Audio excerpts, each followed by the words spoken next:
very important part of life which has been ignored by science, and because this is a scientific society we're locked inside of, we've gotten a distorted view of it, and that is there's a quality to reality that everybody can feel, everybody experiences, we all know it, and yet we get no reinforcement for its existence from the models that our culture venerates. And what I want to talk about is what I call novelty, or the appetite for complexity that permeates nature, that is in fact as fundamental a law of nature, if not more fundamental, than the laws of thermodynamics themselves. And this is the idea that nature loves complexity, and wherever it achieves complexity, in a membrane, in the center of a star, in an organism, in a breeding population of animals or plants, wherever it achieves complexity, it seeks to preserve it, and it seeks to use it as a platform for further complexity.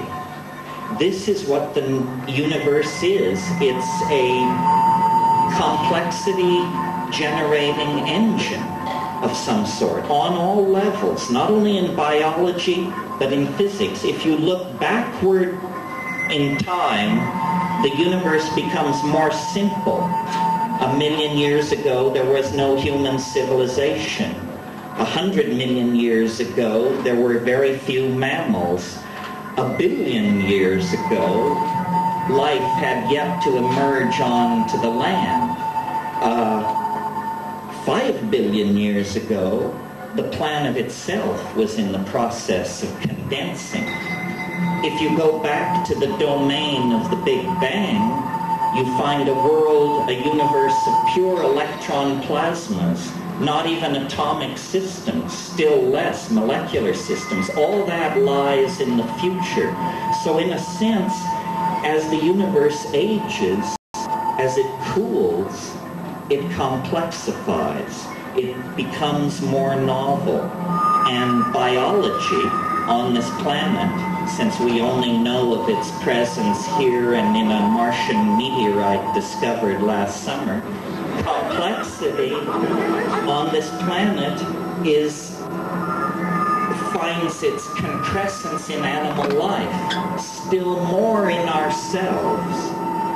The reason I mention this is because the scientific model of reality tells you that we are the chance-created witnesses of an essentially valueless universe. Chance and necessity. This is the chant of science. But looking at the record, it appears nature favors organization, favors complexity, and therefore favors ourselves.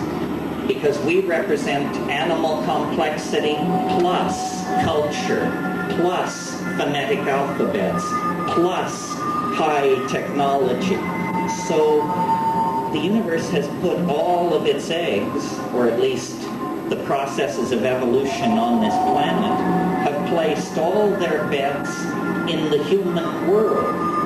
But this raises the stakes, makes the situation far less existential, and makes what we do with our human freedom a matter of great import. It turns out we count. We are more than witnesses.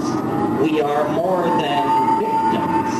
We are, in fact, co-creators of this universal tendency to complexification. And in the psychedelic experience, we see the culmination of this process, a kind of anticipation of ultimate complexity, where information is holographically embedded and all things become possible. All things human world.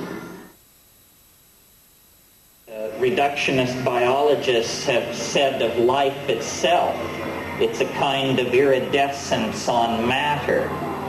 Other people say mind, conscious mind, is a kind of iridescence on biology. These are all sort of ways to dismiss what we experience as most fascinating and most beautiful.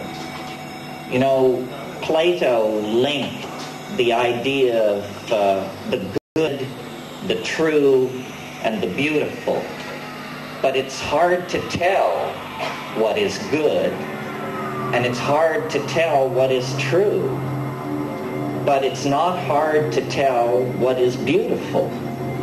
So if you follow beauty, I think you can be pretty clear that you're not going to fall too far from the path of righteousness. That's sort of what the psychedelic path is. It's the demand that things be more beautiful, more strange, more astonishing than they've ever been before. As we approach this evening, the world not only becomes more complex, but it moves faster and faster. You know the cliches. More change in the last 25 years than in the previous 100. More change in the last 100 than in the last 1,000. In the last 1,000, 10,000. Who can look at this process and assume it will ever stop? But who has looked at this process and asked themselves what will happen if it doesn't stop? Because if there has been more change in the last 20 years than in the previous 100, then in the next 5 there will be more change than in the last 1,000. And eventually you get to the notion of a universe